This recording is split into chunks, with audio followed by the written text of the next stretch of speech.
ସ୍ୱାମୀ ସ୍ତ୍ରୀ ଦୁଇଜଣ ବଜାରରୁ ଆସିକି ଘର ଭିତରେ ପଶନ୍ତି ଏବଂ ଦେଖିବାକୁ ପାଆନ୍ତି ତାଙ୍କ ପାଳିତ କୁକୁର ରକ୍ତ ଜୁଡ଼ୁବୁଡ଼ୁ ହୋଇ ଘର ଭିତରେ ଠିଆ ହୋଇଛି।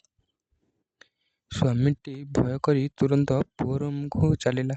ଦେଖିବାକୁ ଲାଗିଲା ଆଲଣା ଓଲଟା ପଡ଼ିଥିଲା ଏବଂ ସେଥିରେ ରକ୍ତ ପଡ଼ିଥିଲା। ଲୋକଟି ବହୁତ ଜୋରରେ ଡରିଗଲା। ପୁଅକୁ ଚାରିଆଡ଼େ ଦେଖିବାକୁ ଲାଗିଲା, ହେଲେ ପୁଅ କେଉଁଠି ବି ଦେଖାଯାଉନଥିଲା। ଲୋକଟି ରାଗରେ ଘରେ ଥିବା ଏକ ଖଣ୍ଡା ବାହାର କଲା ଏବଂ କୁକୁରକୁ ମାରିଦେଲା, ଯେପରିକି କୁକୁର ତା'ର ପୁଅକୁ ମାରିଛି। କୁକୁର ମରିବା ପୂର୍ବରୁ ଶେଷ ନିଶ୍ୱାସ ନେଉଥିଲା। ଏତିକି ବେଳେ ପୁଅର କାନ୍ଦିବାର ସ୍ୱର ଆସିଲା। ଲୋକଟି ପୁଣି ଥରେ ଦୌଡ଼ି ପୁଅ ରୁମକୁ ଗଲା। ସେଠି ଯାଇକି ଦେଖିଲା ପୁଅଟି ଆଲଣା ତଳେ ସୁରକ୍ଷିତ ଅଛି ଏବଂ ଆଲଣା ପାଖରେ ଏକ ଜଙ୍ଗଲୀ ଗଧିଆ ଶବ ପଡ଼ିଛି। ଲୋକଟି ସବୁ ବୁଝିପାରିଲା ଏବଂ ବହୁତ ପସ୍ତାଇବାକୁ ଲାଗିଲା।